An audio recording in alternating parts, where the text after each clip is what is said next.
zloupotrebljavati. Rekao sam da se pšenica uskladišti, a nisam spomenuo Đakovštinu niti bilo kog drugog.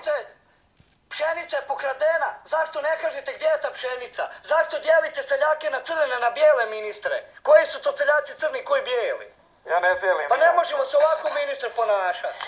Ministre, ta priča oko Đakovštine je apsolutno aktualna i zanimljiva. Gdje je stvarno ta pšenica? Je li tamo bilo neko istražno povjerenstvo? Šta se ustanovilo? I su vaši ljudi ispitivali općenito? Zašto bi naši ljudi ispitivali? To državno odvjetništvo radi. A oni koji su odgovorni, koliko ja znam, oni su u istražnom pritvoru i postoje institucije države koje su zadužene da ispitaju. Država će obeštetiti seljake, pretpostavljaju. Ja vjerujem da će oni ispitati i da će se saznati gdje je pšenica.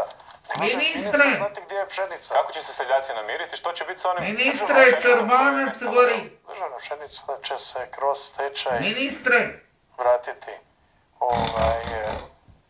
u ravnateljstvu, a država će obeštetiti Ministre, kokati glava na skladištenju pšenicu na način da će se oni odreći svojih prava iz stečaja u korist države.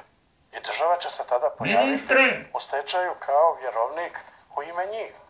Šta si jeo danas? Se u što većem... Ja sam gritko nokte samo. Ministre. Tako niskoj cijeni, kažu upala cijena.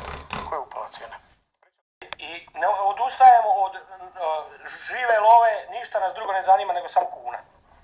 Stoni Pokrovac?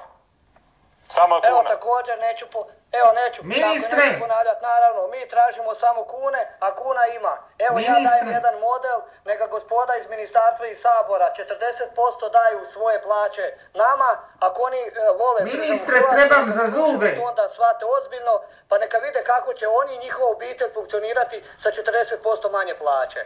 Evo toliko. Ministre, vaša završna misla. Ministre. Nažalost, ne bi to moglo značajnije pomoć poljoprivrednicima. Ministre. Što kad se krene u blokadu, ako jednostavno... Nemam za plombe.